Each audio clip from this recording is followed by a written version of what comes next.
Okay, second हमने पढ़ा Charles law.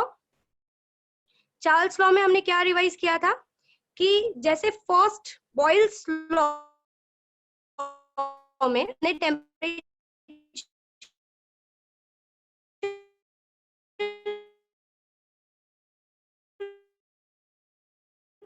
pressure, if we keep the temperature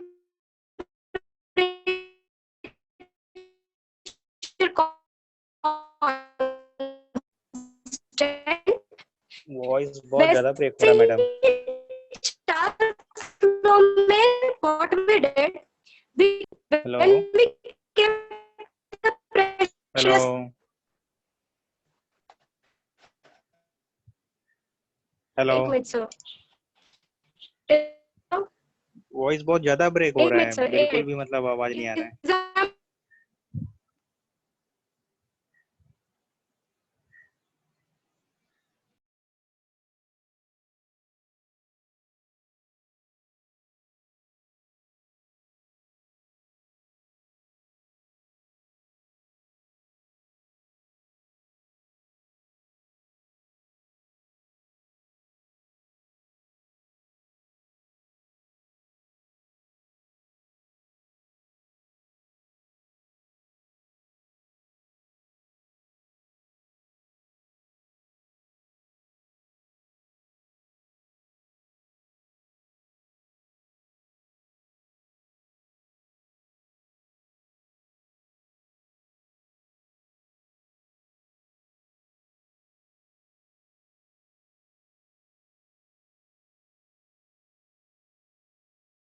sir, is I'm audible now? अभी तो आ रहा है, लेकिन जब बात करने लगते हो तभी शायद मेरे ख्याल से हेडफोन दूर हो जाता है, क्या प्रॉब्लम, एकदम वॉइस ब्रेक होता है। ओके सर, ओके, मैंने पास में लिया है headphone. Should I start? Is I am Audible now? हाँ अभी क्लियर है। Okay, sir. So as we started with the Boyle's law, the second gas law that we studied was your Charles law, in which we found that we are keeping the pressure constant and we got the relation between volume and temperature, जिसमें we found that volume was directly proportional to temperature. Means if you keep the pressure of a gas to be constant, अगर आपने gas का pressure constant रखा तो you'll get the relation that is V, that is the volume of a gas, will be directly proportional to temperature. And the third law that we revised was your Gay-Lussac law, in which we kept our volume constant. Third law में हमने volume को constant रखा and we found that our pressure was directly proportional to temperature.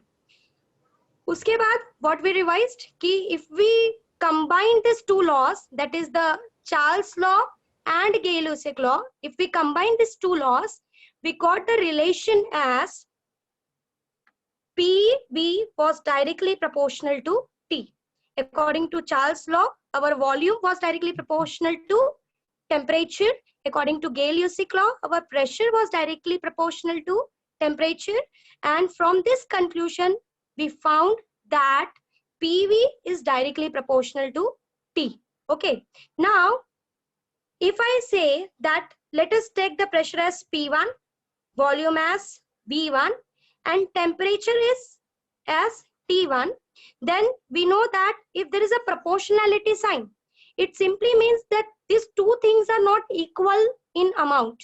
Okay, so let us take another pressure as P2, volume as V2, and it is directly proportional to the temperature T2. If I take both of these equations, we'll find the relation as P1 V1 upon T1 will be equal to P2 V2 upon T2. Okay.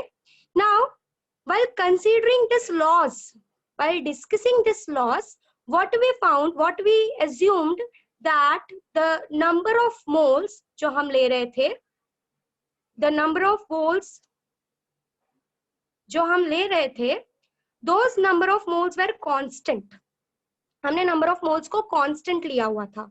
Okay, but my dear students, अगर हम number of moles को consider करें, so this number of moles also affect this pressure and volume.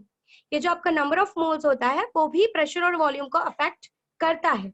And what we found the relation as PV was directly proportional to NT, where this N, this small n is the number of moles. मैंने last lecture में discuss किया था कि how can you find number of moles.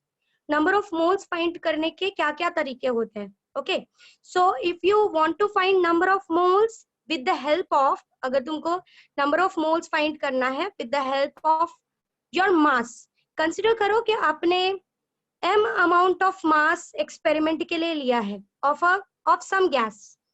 You have taken m amount of mass of some gas और आपको पता करना है कि उसका number of moles कितना है.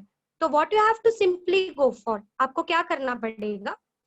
The number of moles can be defined as the number of moles can be defined as mass of a gas जो आपने लिया है एक्सपेरिमेंट के लिए, that is capital M, and divided by molar mass of gas. Okay, now what is molar mass? ये भी हमने discuss किया था कि molar mass का मतलब क्या होता है. Molar mass of a gas is the mass of a gas of a 1 mole of a substance. Okay, correct. So we have done with this. Even if you want to compare, आपने number of moles आप number of molecules या number of atoms के help से भी निकाल सकते हो. That is capital N upon Na. Capital N क्या है तुम्हारा, जो नंबर ऑफ एटम्स आपने एक्सपेरिमेंट के लिए लिया है ऑफ अ पर्टिकुलर गैस, और Na क्या है आपका Avogadro number. And this Avogadro number, this Na का वैल्यू इज 6.022 इंटू 10⁻23 एटम्स. मतलब एक मोल के अंदर 6.022 into 10⁻23 atoms होते हैं. So by with the help of these two formulas, you can calculate the number of moles. Next, what we are going to discuss about is your ideal gas equation. Okay. Now, ideal gas equation, by this three of the laws, with the help of this gas laws, we found out that PV was directly proportional to NT, where P is the pressure, V is the volume, N is the number of mole, and T is the temperature of a gas. Okay. Now, if I want to remove this proportionality sign, अगर मुझे proportionality sign को निकालना है, तो मुझे क्या करना पड़ेगा? एक proportionality constant introduce करना पड़ेगा. And here that proportionality constant was your universal gas constant, that is capital R. And your equation becomes PV is equals to nRT. जहां पर ये जो R है, ये R क्या है? This is known as universal gas constant, जिसकी value is R is equals to 8.314 joules per mole per Kelvin. Okay, now modification of your ideal gas equation. Ideal gas equation को लिखने का एक और तरीका है. Now we know that n is equals to n, capital N upon capital Na, where this capital N is the number of molecules which you are taking for experiment, and capital Na is the number of atoms or molecules which is a Avogadro number, and it is equivalent to the amount of atoms in 1 mole. Okay, so if I substitute this n, capital N by capital Na in this ideal gas equation, अगर मैं इस n की जगह पे इस n by Na को substitute करूं, तो what I will get? PV is equals to capital N by Na RT. Okay, now if I go ahead, अगर तुम यहाँ पे ध्यान से देखो, सी दिस कैपिटल N, तो ये वो नंबर है जो तुम लेने वाले हो, ये नंबर तो फिक्स्ड रहने वाला है, that is your Avogadro number, it's a constant. ये जो R है ये भी फिक्स्ड रहने वाला है, means this R and this Na is a constant part, okay. So this R by Na को एक नया कांस्टेंट का नाम दिया गया, which is known as Boltzmann constant. This R by Na is given a new name, which is known as Boltzmann constant. And this Boltzmann constant is represented by a new symbol. This R by Na is represented by a new symbol, which is given by Kb. So your equation becomes PV is equals to, मैंने क्या किया है, मैंने इस R by Na को मैंने Kb से replace किया है, and this Kb and our equation becomes PV is equals to KBT, where Kb is your in equation for our ideal gas, that is PV is equals to KBT, where Kb is the Boltzmann constant, P is the pressure of a gas, V is the volume of a gas, and T is the temperature of a gas. Are you clear till this much? कोई problem है यहाँ तक? Is there anyone? Should I go ahead then? Okay. Now. Next. Hello. Hello, ma'am. हाँ. Ma'am ये आपने बोला moles, number of moles भी affect करेगा, तो कैसे करेगा मैम वो? कंसिडर करो आयुष कि अगर समझो, see number of moles is what, number of moles is number of molecules. अगर आपने एक कंटेनर में एक पर्टिकुलर वॉल्यूम आपने फिक्स्ड कर दिया, ठीक है, और उसमें आपने नंबर ऑफ मोल्स बहुत ज्यादा लिया, मतलब आपने उसमें नंबर ऑफ पार्टिकल्स बहुत ज्यादा लिया हुआ है, तो वहां पर प्रेशर पे इफेक्ट आएगा या नहीं आएगा? You give the example, you give the answer, आएगा या नहीं आएगा? अगर एक आएगा, of course. So that's what I am telling कि ये जो नंबर ऑफ मोल्स है ना, ये भी आपके इस इक्वेशन को इफेक्ट करता है, that's why it is not a constant value. समझे? Are you clear Ayush? Ayush are you clear? हाँ कार्तिक, मैं पीडीएफ भेजूंगी, you don't need to write anything, I'll send you PDFs. Should I go ahead then? Okay, now see, we have described the gas with the help of this equation. हमने gas के एक particular state के बारे में या gas के characteristic के बारे में हमने क्या किया हुआ है, इस इक्वेशंस के हेल्प से उसको डिस्क्राइब किया है।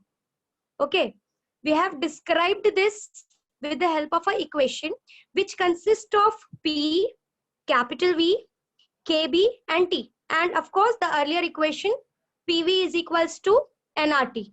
So by using this quantities, we are describing the state of a gas.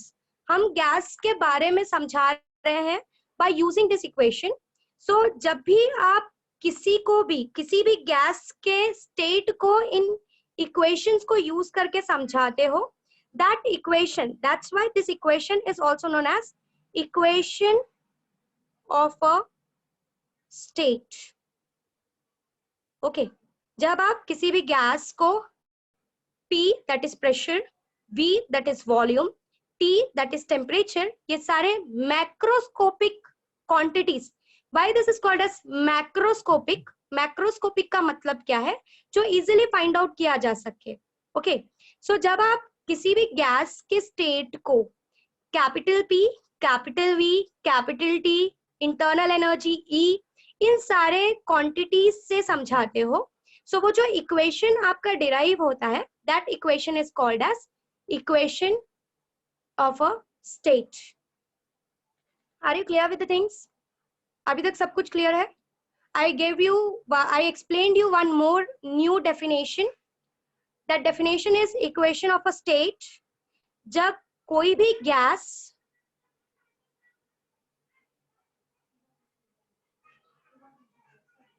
जब आप गैस के स्टेट को with the help of pressure, volume या टेम्परेचर या ऐसे कोई भी मैक्रोस्कोपिक क्वांटिटी के हेल्प से समझाते हो और एक इक्वेशन डिराइव करते हो, ऐसे इक्वेशंस को हम बोलते हैं equation of a state.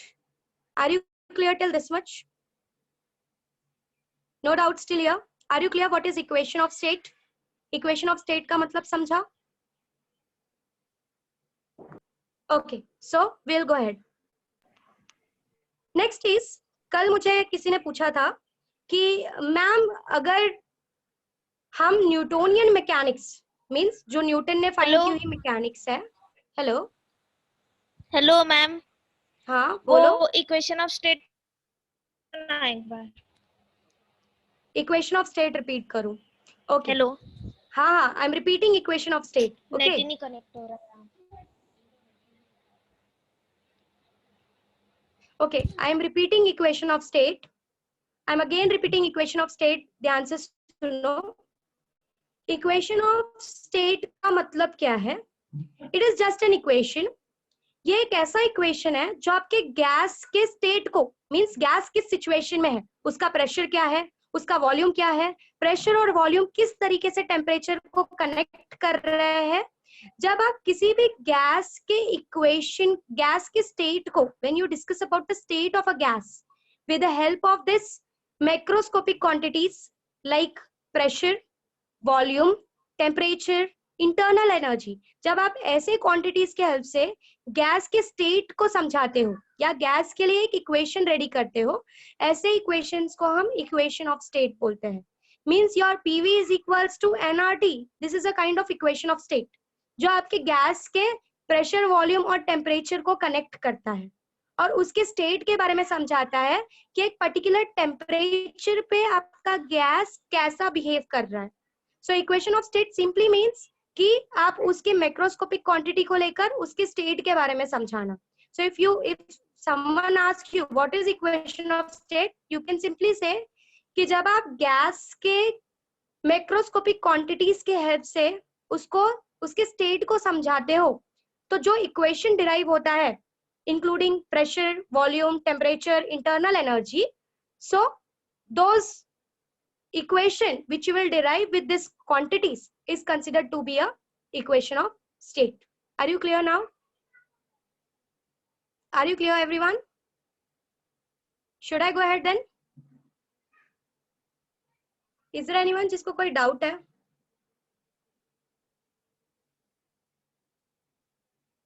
Okay, then I'm going ahead with the topic. Hello ma'am. Hello. हाँ हाँ मैम, चैट बॉक्स में मैंने आपको पूछा लाइक ये कि किधर गया. हाँ, n बाय एन जो है मैम अपने इक्वेशन में वो हाँ. उसमें से r by n Boltzmann constant हो जाता है. Okay, Exactly, yeah. तो मतलब पूरा इक्वेशन सब समझा है, बट मैम ये n किधर जाता है फिर? Actually, I should introduce this n as well. This becomes n kbt. हाँ. This becomes n kbt. While writing, I missed it. It becomes n kbt. Okay. Still n is there. N is the number of molecules that you are using. If I take that n is equals to 1, then it simply becomes PV is equals to kbt. kbt. Are you clear? Yes ma'am, yes ma'am. Is there anyone else who is having doubt? Okay, then I'll go ahead. In the last lecture, someone asked me कि ma'am, अगर हम चाहे तो can we apply Newtonian mechanics to gas molecules? Okay, so before explaining the behavior of a gas, if I discuss about the behavior of gas molecule, see students, जब आप एक ball लेते हो और उसको ऊपर की तरफ, सिलेबस क्या आउट ऑफ क्वेश्चंस नहीं. hello, who's this? Okay, so we were discussing about behavior of a gas molecule. मैंने इस तरीके से स्टार्ट किया कि किसी ने मुझे पूछा था कल कि मैम हम गैस के मॉलिक्यूल्स के ऊपर न्यूटोनियन मैकेनिक्स अप्लाई कर सकते हैं क्या? So I discussed one thing, I want to discuss today one thing, कि अगर आप एक बॉल लो, ठीक है, उस बॉल को आप एक पर्टिकुलर हाइट पे थ्रो करो, उसके बाद आप उसकी हाइट निकालो, तो you can easily work with it. But जब आप गैस मॉलिक्यूल्स के साथ डिस्कस करते हो, when you discuss with the gas molecules, keep it in mind कि 1 मीटर क्यूब में या 1 सेंटीमीटर क्यूब में अगर आपने एक 1 मोल लिया है, तो उस 1 मोल के अंदर you have approximately equals to 10⁻23 atoms आपके पास होते हैं। सो ये इतना लार्ज अमाउंट के साथ डील कर पाना, सिंगल एटम्स के साथ डील कर पाना इज नॉट दैट पॉसिबल। और इसी वजह से ये जो चैप्टर है काइनेटिक थ्योरी ऑफ गैसेस, ये इंट्रोड्यूस किया गया। इसमें what you will study about the behaviour of gas, कि आप यहाँ पर सिंगल एटम के साथ डिस्कस नहीं करोगे, आप यहाँ पर एवरेज के साथ डिस्कस करोगे। एवरेज के साथ डिस्कस करोगे मतलब on an average in molecules में कितने मॉलिक्यूल्स एक जैसा बिहेव कर रहे हैं, मींस 10⁻23 एटम्स है, तो ऑन एन एवरेज उनका बिहेवियर कैसा चल रहा है। You will always discuss about the average behaviour of a molecule. आप कभी भी किसी भी सिंगल एटम के बारे में डिस्कस नहीं करोगे। आप कैसे डिस्कस करोगे? What you will discuss, you will discuss on an average, कि ऑन एन एवरेज आपके गैस के एटम्स कैसा बिहेव कर रहे हैं। इवन अगर मैं बोल भी रही हूँ, just take an example, कि if I say let's take the speed of gas, तो जब मैंने बोला speed of gas, ठीक है, speed of gas means of course I am talking about the atoms of a gas। तो यहाँ पर हम सिंगल एटम लेकर डिस्कस नहीं करते। अब हम यहाँ पे क्या करते हैं, हम ऑन एन एवरेज बिहेवियर देखते हैं, means on an average speed देखते हैं कि गैस का एवरेज स्पीड क्या है। हम सिंगल एटम के बारे में डिस्कस करने के बदले हम जब गैसेस के साथ डील करते हैं तो हम मोस्टली एवरेज स्पीड के बारे में डिस्कस करते हैं। Are you clear with the things? We don't go with single atoms, we go ahead with the average speed of a gas collectively. Yes, collectively लेंगे, करेक्ट हो? Okay fine. Now next if I discuss next topic that I want to discuss, it was all about behaviour of a gas. Next topic, ये discussion हो गया कि ma'am Newtonian mechanics single atom पे apply किया जा सकता है या नहीं। सो इन काइनेटिक थ्योरी जब भी आप स्पीड के बारे में डिस्कस करोगे, जब भी आप वेलोसिटी के बारे में डिस्कस करोगे, जब भी आप कोलिशंस के बारे में डिस्कस करोगे, आप हमेशा ऑन एन एवरेज देखोगे कि ओवरऑल आपका गैस कैसा बिहेव कर रहा है, instead of focusing on single atoms. Okay, now next that I want to discuss today is कि we have already discussed that कि आपके आइडियल गैस लॉ मीन्स आपका आइडियल जो गैस है, आइडियल एंड रियल गैसेस, इनके बारे में मैंने डिफरेंस तुमको कल बताया था कि आइडियल गैस और रियल गैसेस में डिफरेंस क्या होता है। we have discussed about it, correct, कि आइडियल गैस में और रियल गैस में डिफरेंस क्या होता है।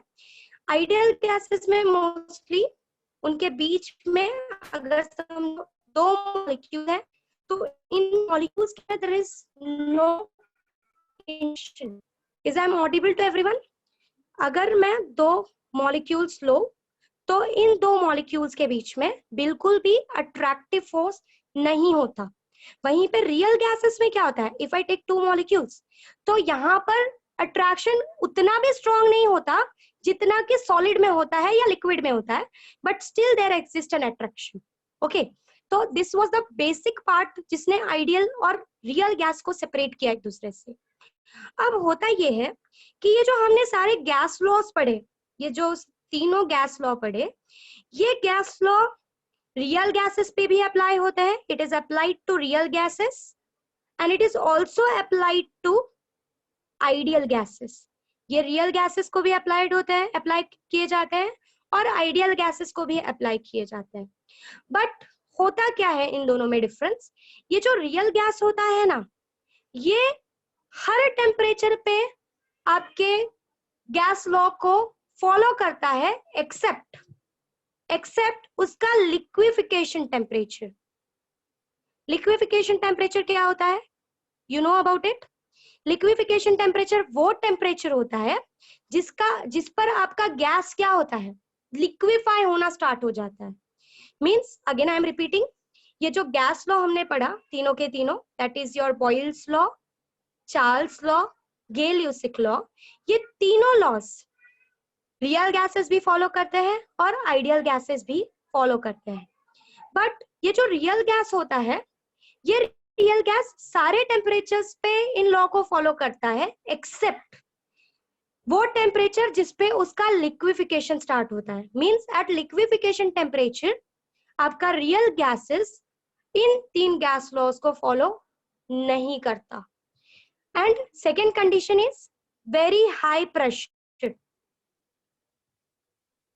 मींस आपका रियल गैस इन दोनों कंडीशंस पे, आई एम एक्सप्लेनिंग वेट, इन दोनों कंडीशंस पे means high pressure and liquefaction temperature, okay, high pressure और लिक्विफिकेशन टेम्परेचर, इन दोनों पे आपका रियल गैस आपके गैस लॉ को फॉलो नहीं करता। ओम ने पूछा क्यों? ओके, वेट केजन, I will answer your question. Okay, now high pressure and liquefaction temperature पे फॉलो क्यों नहीं करता? This was a question by Om.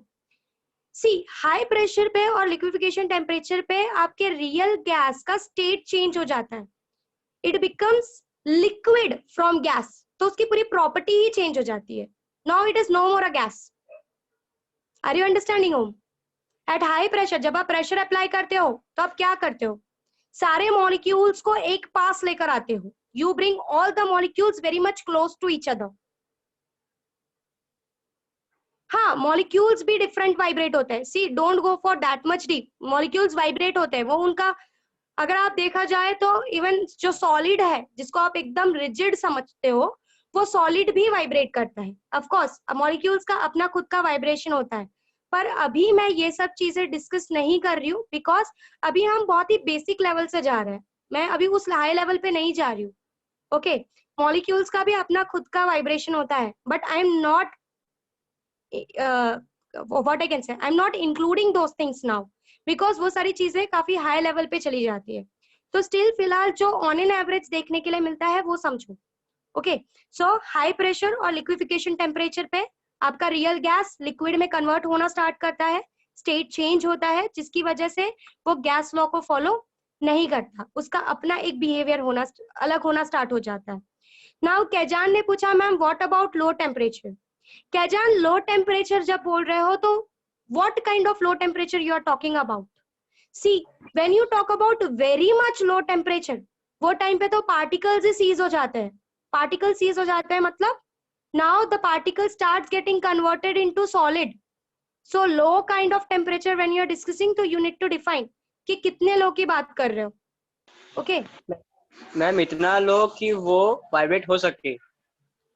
सी कैजान, इतना लो कि वो वाइब्रेट हो सके, तो इवन आपके जो आइस के मॉलिक्यूल्स होते हैं ना, वो भी वाइब्रेट होते हैं। तो now they are no more a gas. Are you understanding? Now they become a solid. So their behavior at that point becomes different. Okay. Solid molecules also vibrate. That's true. Should I go ahead then? Are you clear? कि real gases कहाँ पर gas law को follow नहीं करते, high pressure पे नहीं follow करते, और liquefaction temperature पे नहीं follow करते. Now, अब ये जो ideal gases होते हैं, इनका ऐसा कोई फंडा नहीं है. Means ये सारे temperatures पे, all temperatures पे they follow gas law, all pressure पे they follow gas law. ये सारे टेम्परेचर पे गैस लॉ को फॉलो करता है और ये सारे प्रेशर की वैल्यूज पे ये गैस लॉ को फॉलो करता है. So this is again the main difference between your real gas and an ideal gas. Real gases at high pressure and liquefaction temperature they do not follow gas law, and ideal gases they follow gas law at all the temperatures and all the pressures. Now if you want to convert, ma'am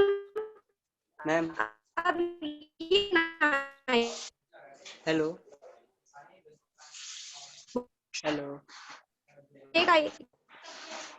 hello, हाँ, you Audible, बोलो. हाँ ma'am, ideal gas होता है असली में कि नहीं होता है? एक्चुअली बोला जाए तो आइडियल ये वर्ड ही गलत है। सी, आज के वर्ल्ड में कोई भी चीज आइडियल नहीं होती, ठीक है। सो समवेयर, जैसे कि मैंने बोला कि when I talk about behaviour of, correct, तो बिहेवियर ऑफ अ गैस में मैंने क्या बोला कि हम ऑन एन एवरेज देखते हैं, करेक्ट है। हाँ। तो आइडियल और रियल को कंपेयर कैसे किया जाता है कि जब ऑलमोस्ट वो आइडियल को अप्रोच करे, नॉट इक्वल टू, अच्छा। तो वो उन दोनों का बिहेवियर ऑलमोस्ट सेम होना स्टार्ट हो जाता है। Almost I am saying approximately. Example मैं बताने जा रही हूँ कि when you can convert your real gas to ideal gas, क्या कंडीशन होगी जब आप उसको कन्वर्ट कर सकते हो। That is an example. Hello hello ma'am, hello हाँ बोलो Ayush, you're audible. Ma'am, ideal gas को जो हम लोग हाई प्रेशर करेंगे या हाँ, फिर उसको लिक्विफाई करेंगे तो वो भी तो लिक्विड बनेगा ही ना मैम? नहीं नहीं नहीं, आइडियल गैस की यही प्रॉपर्टी है, इनके मॉलिक्यूल्स के बीच में बिल्कुल इंटरेक्शन नहीं होता, और दूसरी बात इनका वॉल्यूम 0 कंसिडर किया जाता है, ठीक है। तो ये दोनों गैस, आइडियल गैस की ये प्रॉपर्टी है कि इसको कभी लिक्विफाई नहीं किया जा सकता, और इसको लिक्विफाई करने के लिए आपको इतना ज्यादा हाई प्रेशर अप्लाई करना पड़ेगा जितना ज्यादा हाई प्रेशर शायद आप रियल लाइफ में अप्लाई नहीं कर सकते। Means you can not apply it with the help of machines as well, इतना ज्यादा हाई प्रेशर होगा। तो अभी तक पॉसिबल ही नहीं हो पाया है वो लेवल, इसीलिए कहा जाता है कि ideal gas can not be liquefied. Are you understanding? Ma'am हाँ बोलो। मैम, अभी ओम पांडे ने एक क्वेश्चन, एक कुछ तो बताया है चैट पे, जरा मेरे को वो एक्सप्लेन करो ना। ओम पांडे ने क्या बताया है? कुछ तो है। ओम मैं जरा तेरा क्वेश्चन रीड करना प्लीज। क्वेश्चन नहीं है, कुछ तो हाँ। बताया उसने कि आइडियल गैस का मास 0 होता है, इंटरमॉलिक्यूलर अट्रैक्शन 0 होता है, इसलिए उन पे हाई प्रेशर एंड टेम्परेचर पे फर्क नहीं पड़ता उसका। ओके सी, क्या होता है देखो, ये चीज मैंने स्टार्टिंग में ही जब रियल गैस और आइडियल गैस के बीच में डिफरेंस बताया था ना, हाँ। तो मैंने तभी कहा था कि आइडियल गैस और रियल गैस में एक सेकेंड डिफरेंस होता है जिसमें ये कंसिडर किया जाता है कि इसके जो मॉलिक्यूल्स होते हैं ना, इसके मॉलिक्यूल्स का volume is 0। See, in that's why I told कि ideal is not possible. Okay, तो ये वॉल्यूम 0, इसका मतलब एग्जैक्टली क्या है तुम समझने की कोशिश करो। ये इतना छोटा होता है कि जिस कंटेनर में इनको डाला जाता है, ऐसा एज्यूम कर रहे हैं, इनका साइज इतना छोटा होता है कि कंटेनर के साइज के सामने इनका साइज ऑलमोस्ट 0 होता है, समझा? So we consider it as 0 because it is an ideal. Ma'am but gas का वॉल्यूम तो कंटेनर के हिसाब से होता है ना, जैसे I am gas. Talking about molecules of ideal gas, molecules. इसीलिए तो जब आप गैसेस के बारे में डिस्कस करते हो तो आप सिंगल मॉलिक्यूल के बारे में डिस्कस नहीं करते, यही मैंने बिहेवियर ऑफ अ गैस में समझाया, ठीक है। तो आइडियल में क्या होता है, जब आपने ये PV is equals to nRT, जब आपने आइडियल गैस इक्वेशन लाया, इसमें आपने जो ये V लिया है, ये V एक मॉलिक्यूल्स का वॉल्यूम नहीं है बच्चा।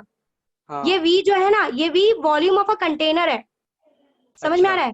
क्योंकि एक मॉलिक्यूल्स का जो वॉल्यूम है ऑफ आइडियल गैस 0 कंसिडर किया जाता है, because it is very very very small in front of your container. और मैम अगर अभी उसके ऊपर कुछ हाई प्रेशर एंड टेम्परेचर का फर्क नहीं पड़ रहा, तो फिर चार्ल्स लॉ एंड वो सब लॉ का फायदा क्या हो रहा है उनके ऊपर लगा के? इनका बिहेवियर समझ में आ रहा है, जब आप ये सारे लॉज इन पे अप्लाई करते हो, इनका बिहेवियर समझ में आ रहा है। सी, मैम ये बिहेवियर में चेंजेस हो लिक्विफाई रहे नहीं हैं? हो सकते। हाँ, बिहेवियर में चेंजेस होंगे, और मतलब सबसे फर्क बड़ी पड़ रहा है? बात, फर्क पड़ रहा है, but you can not liquefy it. मैंने ये कहा you can not liquefy it, और आप ऑन एन एवरेज देख रहे हो, सारे का चेंज, सारे मॉलिक्यूल्स का चेंजेस आप एक साथ देख रहे हो। अच्छा। समझ में आ रहा है? मैंने कहा ना, आप एक मॉलिक्यूल्स के बारे में डिस्कस नहीं कर रहे हो यहाँ पे, आप ऑन एन एवरेज चेंजेस देख रहे हो। जब मैंने कहा कि at high pressure you can not liquefy your gas, it simply means कि आप ऑन एन एवरेज देख रहे हो कि आप कितना भी प्रेशर अप्लाई करो, ये जो आइडियल गैस के मॉलिक्यूल्स है ना, ये एक दूसरे के बॉन्ड में आने के लिए तैयार नहीं है। तो आपने एक मॉलिक्यूल का बिहेवियर नहीं देखा है यहाँ पे, आपने ओवरऑल देखा है। समझ में आया? अगर क्या बोलते हैं, ये सब ये आइडियल गैस या जो भी ऐसा रहता है, इसको हम एटमॉस्फेयर के ऊपर लेके जाए जहाँ पे अलग कुछ चीज गैस नहीं है, तो वहां पे कुछ देख सकते हैं क्या? See I can not comment on it, क्योंकि अभी तक जो भी पॉसिबिलिटी हुई है, सी केजान क्या होता है, देखो knowledge is something where you can explore, ठीक है? हाँ आप बहुत कुछ सीख सकते हो, but everything have a step, है ना? हाँ सो पहले हम इनके बिहेवियर को समझते हैं, फिर कंडीशंस पे जाएंगे.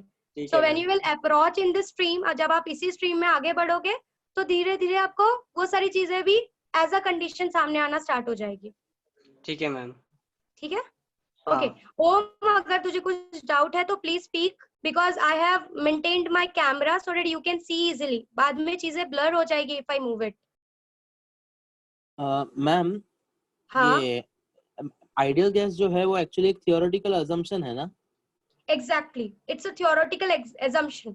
But Okay. ओम होता क्या है कि जब हम ऑन एन एवरेज देखते हैं ना बिहेवियर रियल गैस का हाँ और आइडियल गैस का, तो हाँ ऑन एन एवरेज बहुत सी चीजें रियल और आइडियल में सिमिलर दिखती है. तो कभी कभी आप जब लोअर लेवल पे पढ़ रहे होते हो तो आइडियल और रियल का बिहेवियर एक दूसरे से मैच करने की कोशिश की जाती है. अच्छा मैम, दो ठीक है? डाउट और है. एक वो बोलो. आयुष ने चैट बॉक्स में लिखा है कि आइडियल गैस का कोई मैटर नहीं है क्या? See what is matter? अब उसने पूछा like matter is mass, amount of mass stored in a body ना?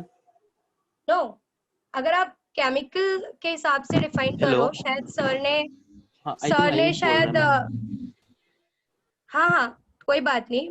सी मैटर को अगर बेटर तरीका है डिफाइन करने का, according to chemistry, matter is something that occupies space. Correct? So अगर मैं आइडियल गैस के बारे में बात करूं तो एक सिंगल मॉलिक्यूल का तो वॉल्यूम इज 0, तो occupied space is almost 0. But on an average बात करूं तो of course it's a matter, then it is an collection of gas molecules. Ma'am लेकिन आपने क्या बोला कि वॉल्यूम अगर देखा जाए तो गैस पार्टिकल्स का आइडियल गैस में 0 है, हाँ ओके कंसीडर किया, हाँ बट हाँ. देखा जाए तो volume of the gas is equals to volume of the container ना? ये ओवरऑल मॉलिक्यूल्स का लिया गया है ओम, अच्छा ये ओनली एक एक मॉलिक्यूल्स पे मॉलिक्यूल का बात नहीं कर है. रहे हैं. हम सिंगल मॉलिक्यूल, जब मैं बोल रही हूँ volume of a gas, sorry volume of a molecule is 0, it means I am talking about a single molecule, हाँ because the volume of that single molecule is approximately equals to 0 in the front of the volume of a container. Okay. Okay, अच्छा so don't miss container. the things. लेकिन अगर ऐसा बात करेंगे तो like जब वो कंडीशन हम बोलते हैं definition volume of the gas is equals to volume of cylinder या कंटेनर, तो वो बोल सकते हैं ना आइडियल गैस में भी मैम? हाँ बोलते ही है. तो वहां पर सिंगल एटम नहीं होता हूँ. हाँ आपका हाँ एक सेंटीमीटर क्यूब में 10⁻³ एटम्स होता है. Atom. So we are talking about all those atoms together. हाँ ठीक है? यस यस यस मैम, ये सारी चीजें ऑलरेडी मैं एक्सप्लेन कर चुकी हूँ. कर चुकी हूँ मैम. हाँ Should I go ahead? Okay. Now I defined real gases and ideal gases. मैंने रियल गैसेस और आइडियल गैसेस में डिस्कस किया तुमसे कि रियल गैसेस जो होते हैं हाई प्रेशर और लिक्विफिकेशन टेम्परेचर पे गैस लॉ को फॉलो नहीं करते, whereas जो आपके आइडियल गैस होते हैं वो हर टेम्परेचर पे और हर प्रेशर पे गैस लॉ को फॉलो करते हैं. Next is how can you convert your real gas to ideal gas. Again this is an theory to understand कि मैम ऐसा पॉसिबल है क्या कि रियल गैस को आइडियल गैस में कन्वर्ट किया जा सके. In reality this is not possible till now. अभी तक नहीं पॉसिबल हुआ है कि आप रियल गैस को पूरी तरीके से आइडियल गैस में कन्वर्ट करो.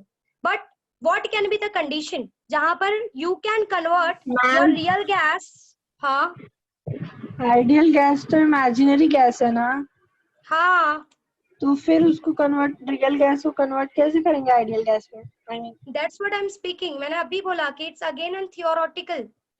कि अगर किसी ने क्वेश्चन कर दिया, जैसे कि अगर किसी का क्वेश्चन आया कि नहीं मिस, अगर मैं आगे जाके बड़ी सी मशीन बनाऊं और मुझे रियल गैस को आइडियल में कन्वर्ट करना है, तो सबसे पहला कंडीशन क्या होना चाहिए, which is not possible till now. समझ में आ रहा है? So when you want to convert real gas into ideal gas, theoretically क्या होना चाहिए, जो प्रेशर होना चाहिए, the pressure between the molecules, this pressure must be very low. Pressure बहुत ही लो होना चाहिए, बहुत ज्यादा लो. मीन्स मॉलिक्यूल्स एकदम फ्री होने चाहिए, इतने फ्री कि कोई भी मॉलिक्यूल एक दूसरे के बीच में इंटरेक्शन ना कर सके.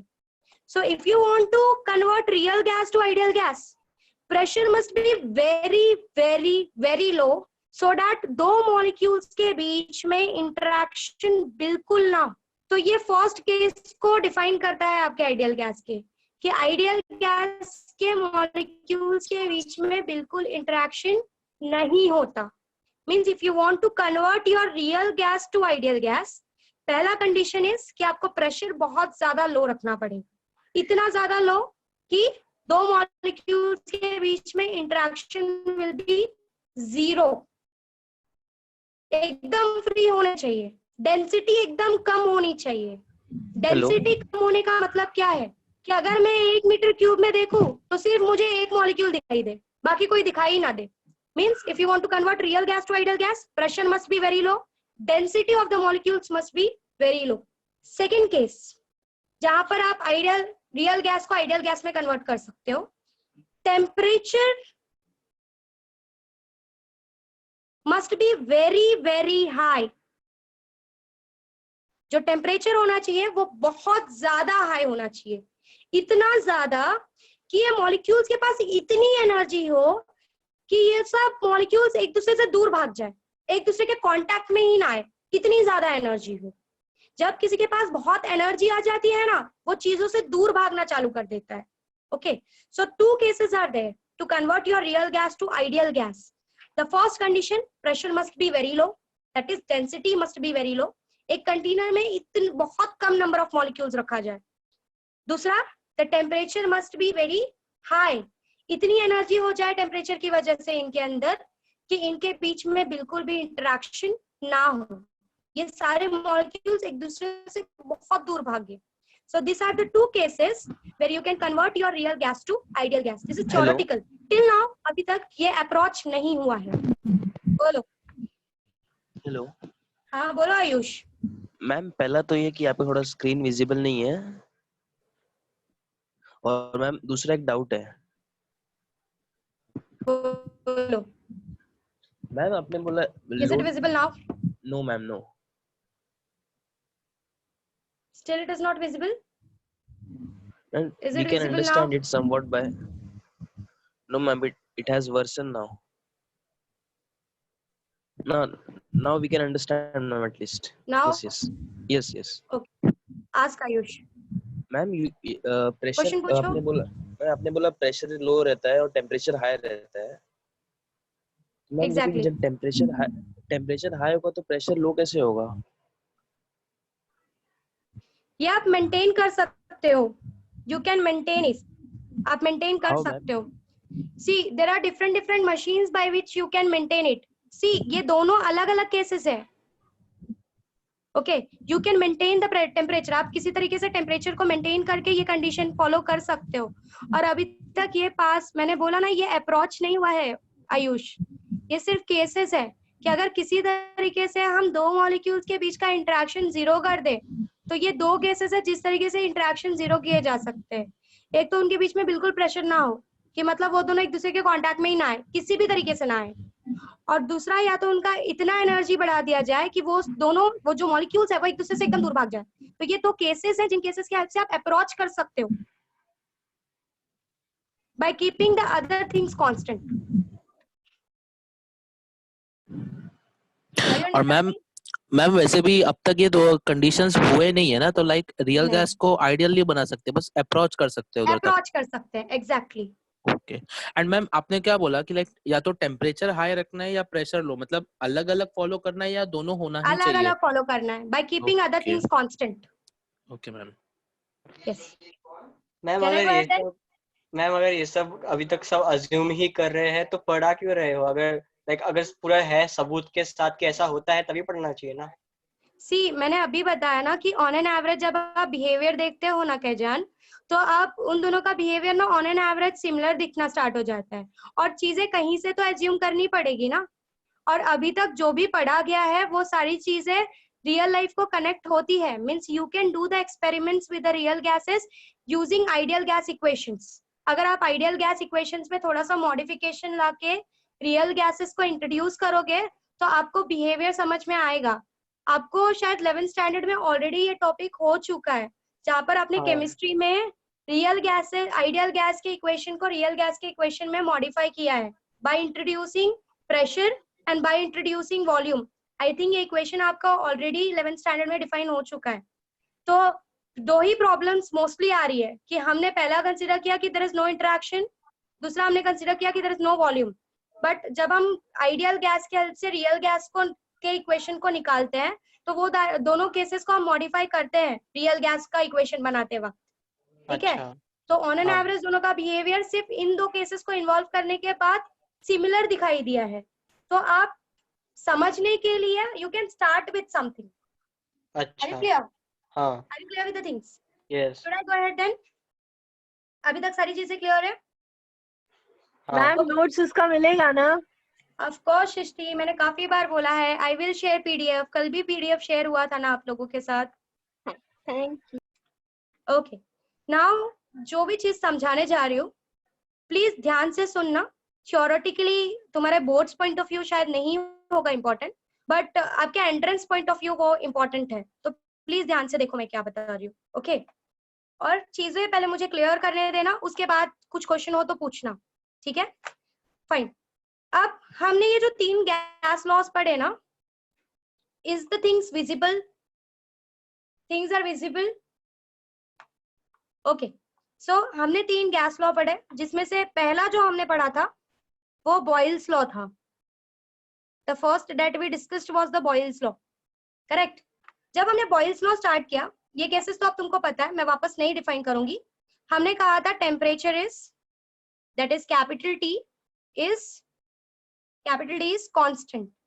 ये केस हमने लिया था, ठीक है, in Boyle's law. And what we found, हमारा जो इक्वेशन था for ideal gas, I am drawing this graph for the ideal gases, okay? PV is equals to nRT is the equation of ideal gas, जिसमें हमारा जो temperature है वो constant है, R is a universal gas constant, और N I am taking N is equals to 1 mole, मैंने N को भी फिक्स कर दिया है, ठीक है? So our equation becomes PV is equals to RT। मैं V को यहाँ पे नीचे भेज रही हूँ, P is equals to RT by V, ठीक है? Now अगर तुम इस इक्वेशन को, if you compare this equation with the help of slope point form, y is equals to mx, जहां पे मैंने इंटरसेप्ट 0 लिया हुआ है, तो मैंने प्लस c आता है, जिस c को मैंने 0 ले लिया। I am taking intercept as 0। Is it visible to everyone?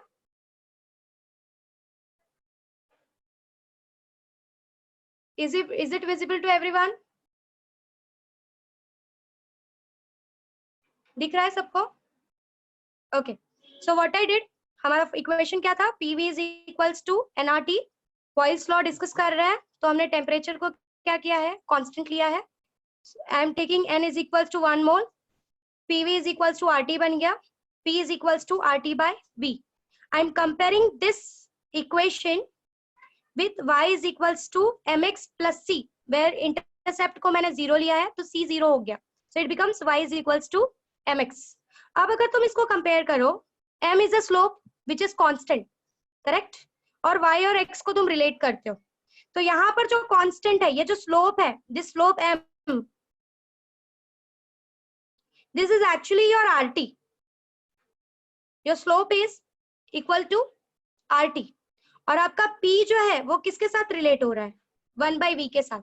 मतलब जिस तरीके से y is equals to mx है, y coordinate, m is the slope, x coordinate, m is the slope, यहाँ पर जो m है वही m यहाँ पर कौन रिप्रेजेंट कर रहा है? RT। So your slope is equals to m is equals to RT, और P is inversely proportional to V। अब ये क्यों समझा वो इस ग्राफ से समझने की कोशिश करो। आई एम ड्रॉइंग द ग्राफ, ध्यान से समझो। मैं P वर्सेस V का ग्राफ बना रही हूँ। I am drawing the graph of P versus V, ठीक है? हमने अभी ऊपर इक्वेशन से देखा कि our slope was RT, correct, means आपका स्लोप किसको करस्पॉन्ड कर रहा है? Your slope is directly proportional to T। Slope जो होगा वो डायरेक्ट, क्योंकि R is a constant value, correct. तो अगर मैं समझो ये कांस्टेंट रखूं और इसको थोड़ा थोड़ा चेंज करते जाऊं, if I change the T, मैं अलग अलग T के लिए काम करूं, ठीक है, तो slope is directly proportional to T। और हमने एक चीज ऑब्जर्व की कि P is inversely proportional to V। अब इफ आई ड्रॉ 3, तुमको तीन ऐसे कर्व दिए गए, ठीक है, PV का ग्राफ किसका किसका है? P versus V, correct. अब मैं इसमें क्वेश्चन करूं कि ये तीन गैसेस है, gas A, gas B, gas C, इन तीनों गैसेस में से टेम्परेचर किसका हाई है? Temperature of TA, temperature of TB, temperature of TC। हमने क्या क्या लिया है? P वर्सेस V का ग्राफ लिया है, करेक्ट। हमने क्या बोला कि slope is equals to RT, ये हमने देख लिया।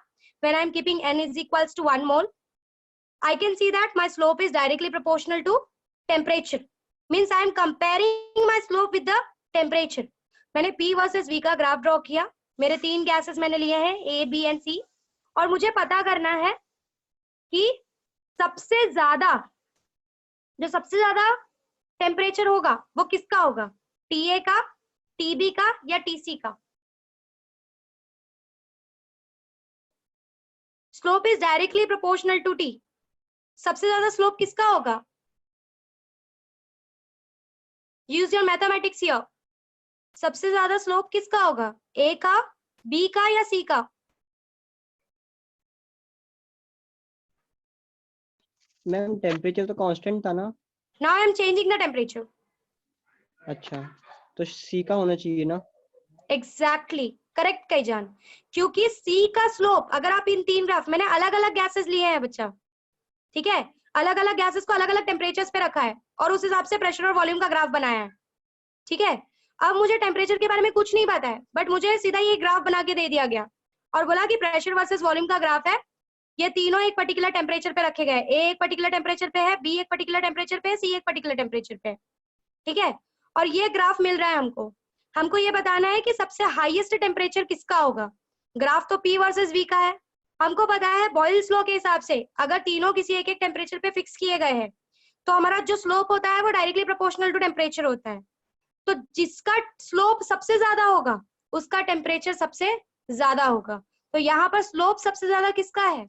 C का सबसे ज्यादा स्लोप है, so the temperature of C will be highest, okay, and the lowest will be TA। ये ग्राफ समझा क्या सबको? Are you clear with the graph? समझा मैंने क्या कंसेप्ट यूज किया है? हेलो हाँ मैम, वो ग्राफ एक बार फिर से समझाओ ना। आपने जो बोला वो स्लोप डायरेक्टली प्रोपोर्शनल है T को, वो कैसे मैम? ठीक है, फिर से ध्यान से समझो। I am turning the page, okay. मैंने क्या कहा? मैंने कहा will take a Boyle's law, हमने जिसमें टेम्परेचर को क्या कर दिया? कांस्टेंट।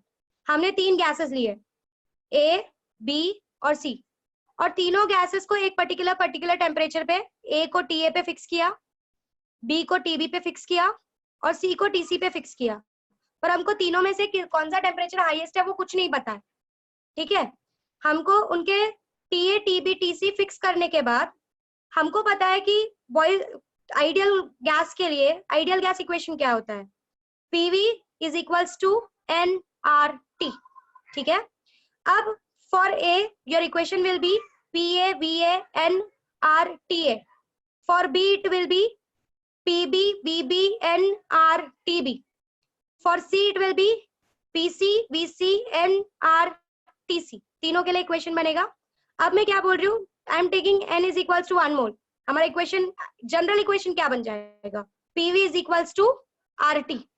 अब अगर मैं फॉर गैस A देखूं तो for gas A P will be, of course this R and T are there, I am keeping the T as constant, so our equation is P is equals to RT by V, correct है?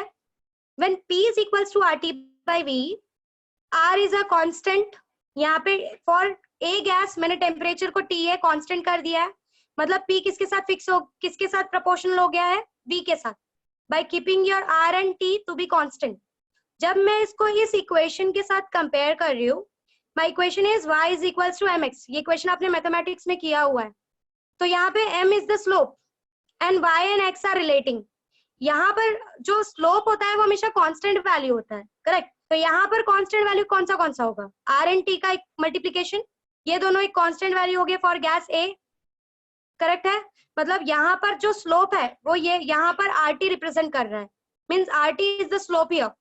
Means by comparing this equation your slope of P versus V graph, यहाँ पे p जो है वो y जैसा behave कर रहा है, v इन ये जो नीचे का v है वो x जैसा बिहेव कर रहा है, और ये जो rt है this rt is a slope m. ठीक है. So slope is directly proportional to that slope is directly proportional to this slope is equals to rt. This slope is equals to rt. यहाँ पे slope जो है वो RT को represent करे, यहाँ पे RT is representing the slope. If you compare these two equations, P y की तरफ, ये 1 by v x की तरफ, और m जो है ये वो यहाँ पे RT है, क्योंकि RT is a constant value for gas A. ठीक है. So slope is equals to m is equals to RT.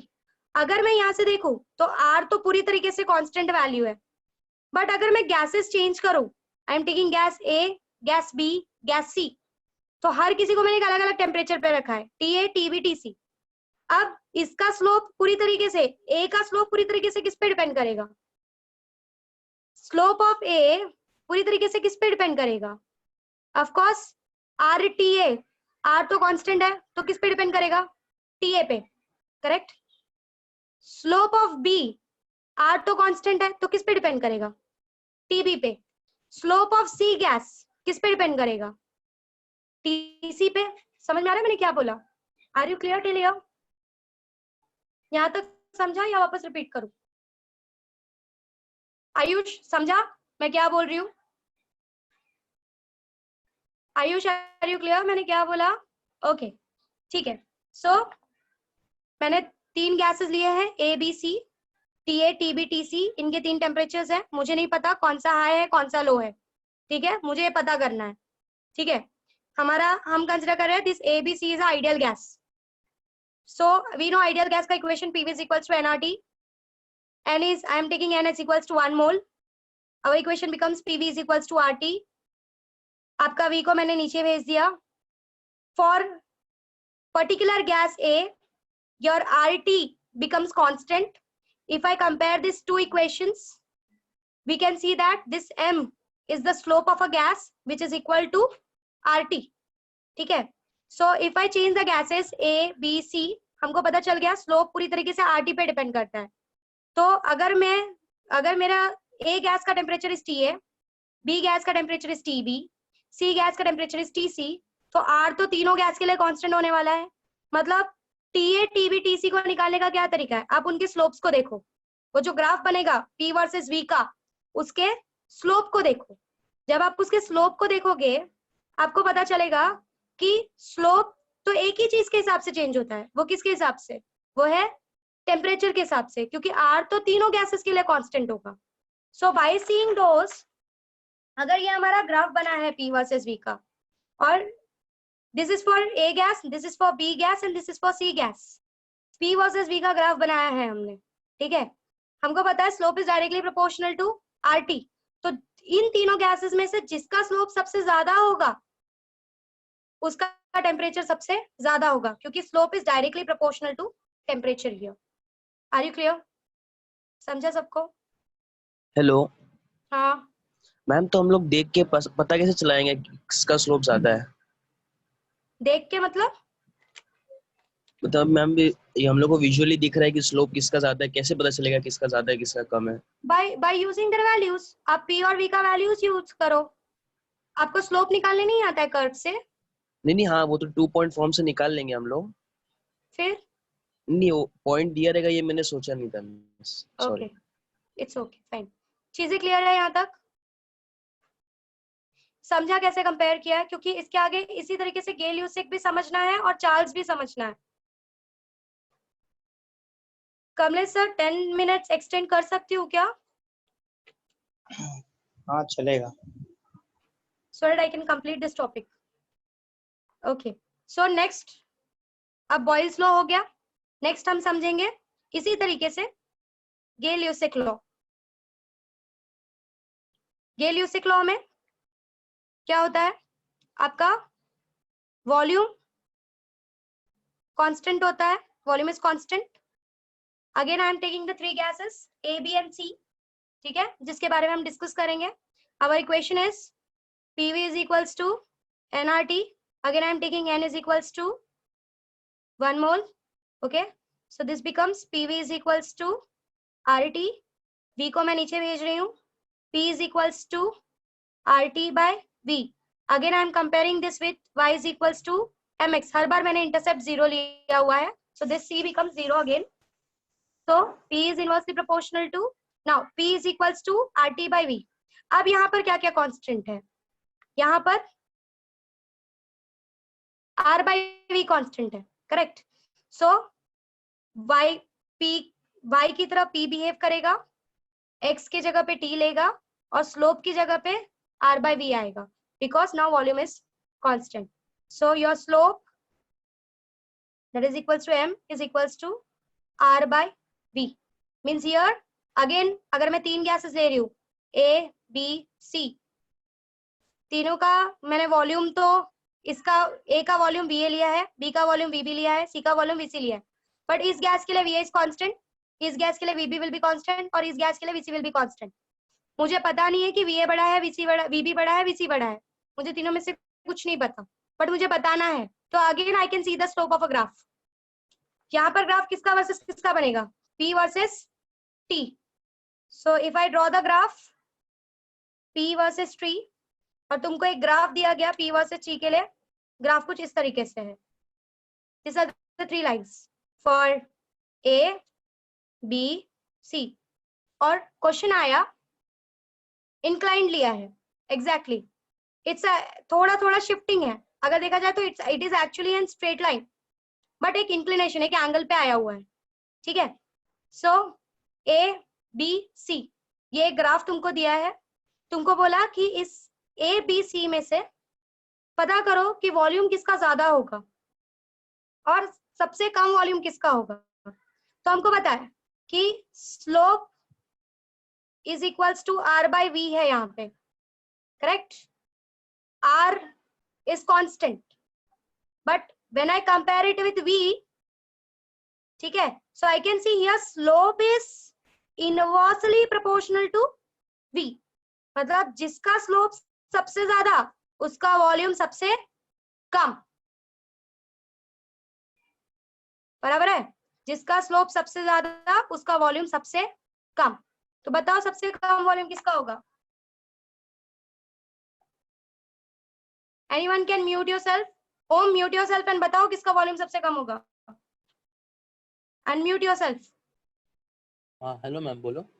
हाँ, किसका वॉल्यूम सबसे कम होगा? A, B और C. जिसका स्लोप सबसे कम होगा. अच्छा, सॉरी, जिसका स्लोप सबसे कम होगा या जिसका स्लोप सबसे जिसका ज्यादा स्लोप होगा? सबसे ज्यादा होगा मैम. जिसका स्लोप Okay. सबसे ज्यादा होगा. किसका स्लोप सबसे ज्यादा है?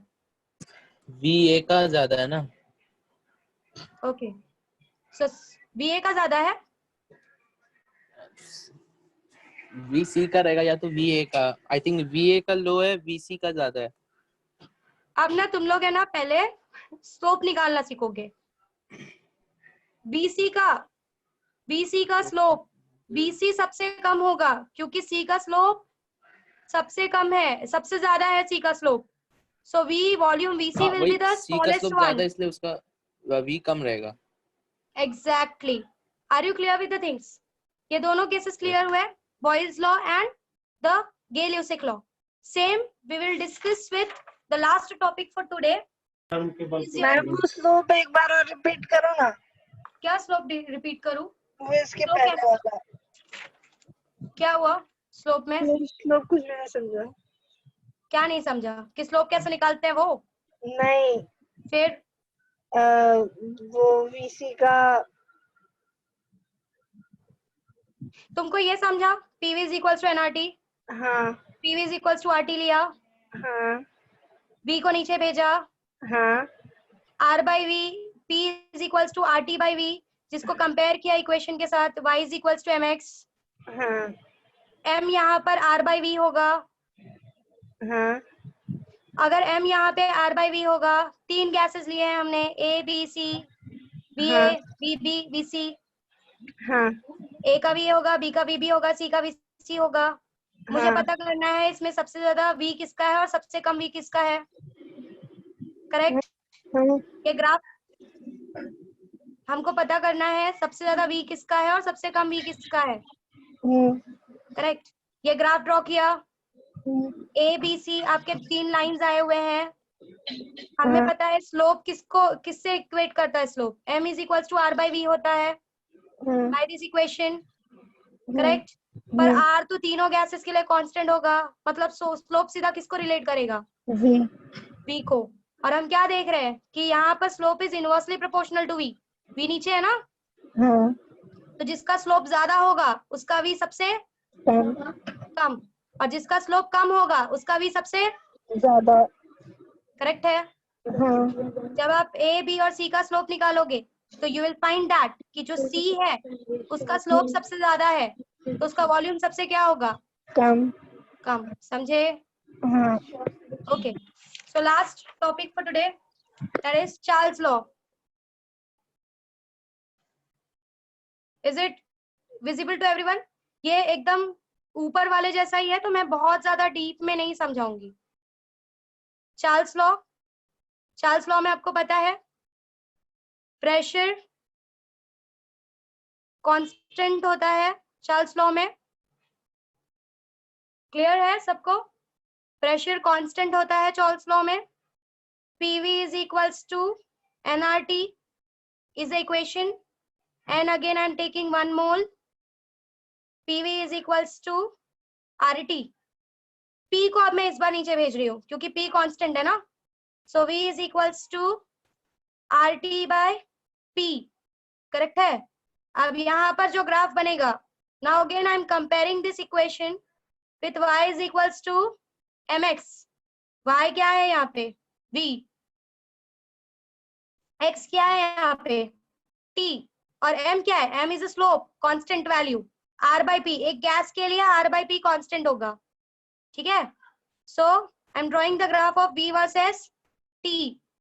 When I draw the graph of V versus T, 3 gases है, अगेन A B C, हमको पता करना है प्रेशर सबसे ज्यादा किसका होगा और प्रेशर सबसे कम किसका होगा। अगेन स्लोप किसको रिलेट कर रहा है, R by P को, means again slope is inversely proportional to T, तो जिसका स्लोप ज्यादा उसका प्रेशर सबसे कम।